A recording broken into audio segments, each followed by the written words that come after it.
Hey friends, for today's tutorial video, we are going to look at a variation on handstand, Stag. So I've got Tony set up in downward facing dog, and we'll have him turn it into more of a handstand prep shape by stepping his feet at least 12 to 14 inches closer to his hands, but he might even end up going closer just depending on his flexibility and how he feels. Go ahead and take your left leg up and back, Tony. From here, the tendency is for the hip to open up, which is gonna knock you out of your handstand, especially as a beginner. And we wanna focus on rolling this outer left hip down, lifting from the inner thigh of the left leg, and also pushing through the balls of the feet and spreading the toes.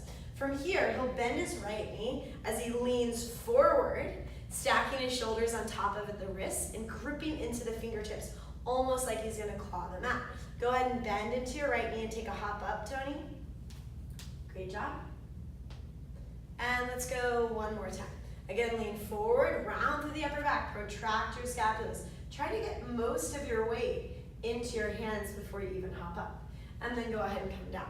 We'll try it on the other side. So when he starts with most of his weight, maybe even 80% of his weight in his hands, he's not gonna need a ton of momentum to hop up.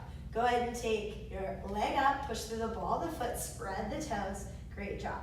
This bottom leg, this is gonna act as a counterbalance. So it'll help him find his core more, and also when he starts to maybe go up and over, he can pull this knee in tighter. That way he doesn't go all the way up and over. It becomes this counterbalance situation. Takes a lot of practice. There's so many variations on handstand. We'll keep making more videos. If you like the video, hit the like, share the love. Namaste.